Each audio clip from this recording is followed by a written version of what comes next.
Shri G Madhavan Nair. അദ്ദേഹം ISROയെ നയിച്ച Indian ബഹിരാകാശ ചരിത്രത്തിൽ അദ്ദേഹത്തിൻ്റെ തന്നെ ഐഡൻറ്റിറ്റി രേഖപ്പെടുത്തിയിട്ടുള്ള ആളാണ്. ശ്രീ ജി മാധവൻ നായർ ഒരു മലയാളി പേരുള്ള ഒരാൾ ആദ്യമായി ഈ അന്താരാഷ്ട്ര സ്പേസ് സ്റ്റേഷനിൽ എത്തുകയാണ്. ഇന്ന് അദ്ദേഹത്തിൻ്റെ യാത്ര തുടങ്ങുകയാണ്.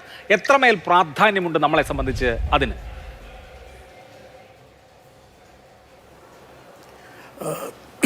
തീർച്ചയായിട്ടും ഇന്ത്യക്കാരെ സംബന്ധിച്ചും പ്രത്യേകിച്ചും കേരളീയ മലയാളികളായ നമ്മൾക്കും വളരെ അഭിമാനകരമായിട്ടുള്ള ഒരു നിമിഷമാണ് ഇത്. ഇവിടെ കേരളത്തിൽ പേര് ഊന്നിയിട്ടുള്ള ശ്രീ അനിൽ മേനോൻ, അദ്ദേഹം പല മേഖലകളിലും അദ്ദേഹത്തിൻ്റെ വൈദഗ്ധ്യം തെളിയിക്കുകയുണ്ടായി. ഏകദേശം 2 കൊല്ലം മുമ്പാണ് ഞാൻ അദ്ദേഹവുമായിട്ട് കോൺടാക്റ്റ് ചെയ്യുന്നത്.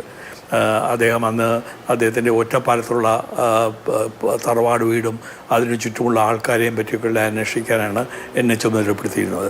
അങ്ങനെ ഞങ്ങൾ നമ്മൾ പലതരത്തിൽ കോൺടാക്ട് ചെയ്തിട്ടുണ്ട്. അപ്പോൾ തന്നെ അദ്ദേഹം പറഞ്ഞു, ഈ ആസ്ട്രോനോട്ടായിട്ട് ട്രെയിനിങ്ങിന് പോയിക്കൊണ്ടിരിക്കുകയാണ്, അടുത്തതിന് ഇപ്പോൾ ആകാശത്തേക്ക് പോകുന്നത്. പക്ഷേ അത് കുറച്ച് സമയമെടുത്തു. എന്നാലും ഇപ്പോൾ ഈ സോയൂസ് പേടകത്തിൽ രാകേഷ് ശർമ്മയ്ക്ക് ശേഷം 2ാമത്തെ ഇന്ത്യക്കാരനായി നമ്മുടെ അനിൽ മേനോന് പോകാൻ കഴിഞ്ഞത് അഭിനന്ദനീയമായിട്ടുള്ള ഒരു കാര്യം തന്നെയാണ്. അത് നമുക്ക് എല്ലാവർക്കും ആവേശം പകരുന്ന ഒന്ന് തന്നെയാണ്. പ്രത്യേകിച്ചും ഇന്ത്യയെ സംബന്ധിച്ചിടത്തോളം നമ്മളിപ്പോൾ ഗഗൻയാൻ വഴി നമ്മുടെ ബഹിരാകാശ സഞ്ചാരികളെ ബാഹ്യാകാശത്ത് എത്തിക്കുകയും അവിടെ നിന്ന് നേരിട്ട് എക്സ്പെരിമെൻ്റൊക്കെ കഴിഞ്ഞ് തിരിച്ചു കൊണ്ടുവരാനുള്ള പദ്ധതി തയ്യാറുടെ അവസാന ഘട്ടത്തിലേക്ക് കടന്നിരിക്കുകയാണ്. ആ അവസരത്തിൽ ഇത്തരം സഞ്ചാരങ്ങൾ വളരെയേറെ നമുക്ക് സഹായം ചെയ്യും. നേരെ തന്നെ ശുഭാംശു, അദ്ദേഹം നാസയുടെ റോക്കറ്റിൽ കയറി അവരുടെ സ്പേസ് സ്റ്റേഷനിൽ പോയി അവിടെ തന്നെ പല പരീക്ഷണങ്ങളും നടത്തി. ഇപ്പോൾ ബഹിരാകാശ യാത്ര ഒരു സാധാരണ രീതിയിലുള്ള ഒരു സഞ്ചാരമായി മാറുന്ന കാലമാണ്.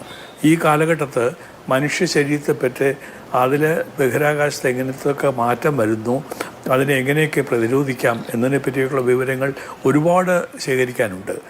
അക്കാര്യത്തിലെ കാര്യത്തിൽ ശ്രീ അനിൽ മേനോന് നിർണായകമായിട്ടുള്ള ഒരു പങ്ക് വഹിക്കാൻ കഴിയുമെന്ന് എനിക്ക് വിശ്വാസമുണ്ട്.